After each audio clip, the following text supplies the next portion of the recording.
하나님께서 사람을 창조하신 것은 특정한 목적을 위해서입니다.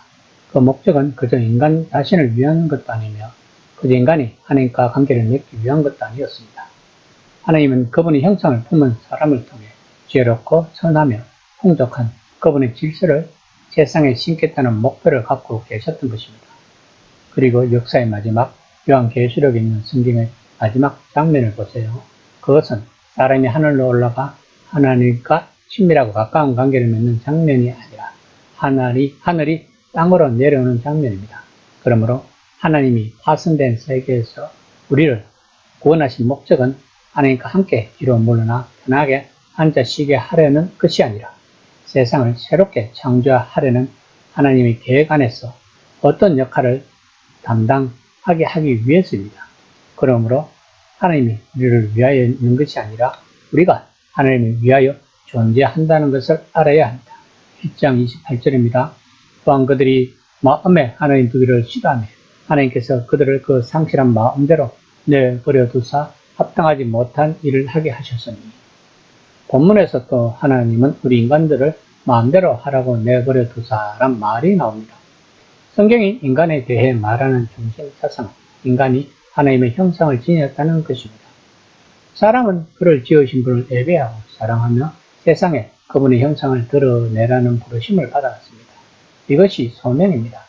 하지만 사람들은 이 창조주를 예배하고 사랑하지 않고 오히려 창조주가 아닌 것, 즉 영이든 물질이든 피조물에 속한 것을 예배하고 사랑하면서 그분을 떠났던 것입니다.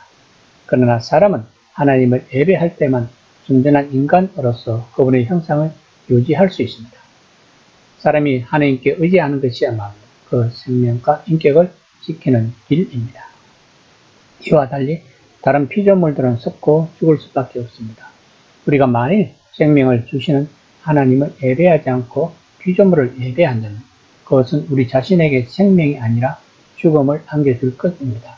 즉, 피조물을 예배하는 사람은 결국 하나님의 형상을 완전히 잃어버릴 수 있다는 것입니다. 한때는 하나님의 형상을 지녔으나 이제는 지니지 않고 더 이상 지닐 수도 없는 피조물이 될 것입니다. 그런데 하나님이 우리들로 하여금 자유의지를 주셨습니다. 그러므로 그 결과는 온전히 우리들의 몫일 것입니다. 1장 29에서 31절입니다. 곧 모든 불의, 추악, 탐욕, 악의가 가득한 자요, 시기, 살인, 분쟁, 사기, 악독이 가득한 자요, 수근수근 하는 자요, 비방하는 자요, 하나님께서 미워하시는 자요, 능욕하는 자요, 교만한 자요, 자랑하는 자요, 악을 도모하는 자요, 부모를 거역하는 자요, 우매한 자요, 배약하는 자요, 무정한 자요, 무자비한 자요. 하나님을 떠난 자들에게서 나오는 불의에 대하여 이야기를 하고 있는 것입니다. 이런 사람들만 이루어진 마을에 산다면 어떤 느낌이 들겠습니까? 그야말로 비참하다는 생각이 들 수밖에 없을 것입니다. 이것이야말로 지옥일 것입니다. 우리들은 나쁜 행위들이 생기는 것이 육체가 정신을 이기기 때문이라고 가정하지만 바울은 그 이유를 이렇게 말합니다.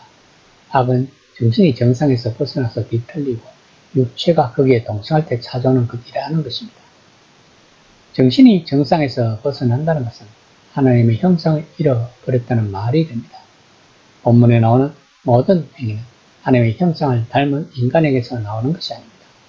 하나님의 형상을 닮은 인간들에게서 나오는 것은 사랑, 친절, 겸손, 온유함으로 생명을 주는 것입니다.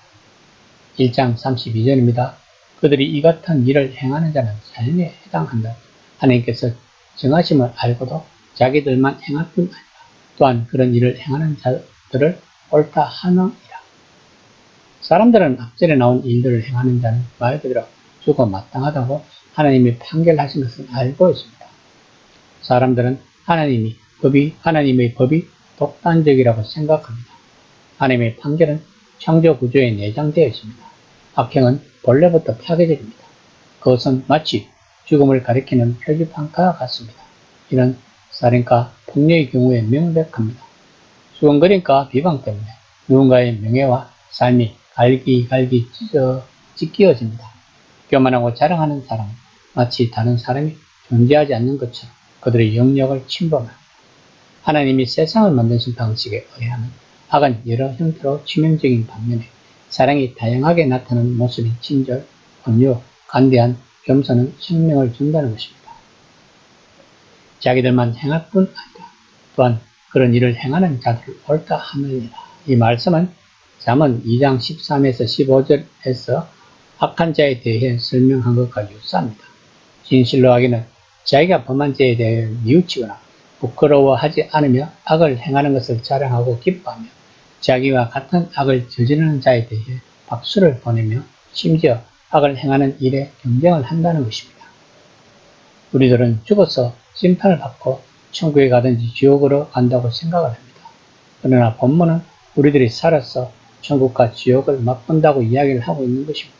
즉 하나님을 섬기며 예배하는 자들은 하나님의 형상대로 닮은 삶을 살 수 있으므로 그 자체가 천국이며 하나님의 간섭을 받지 않으려고 자기들 마음속에 하나님을 예배하지 않고 경배하지 않고 하나님 자리에 다른 피조물을 갖다 놓는 자들은 지옥 같은 삶을 산다는 것을 알 수 있습니다.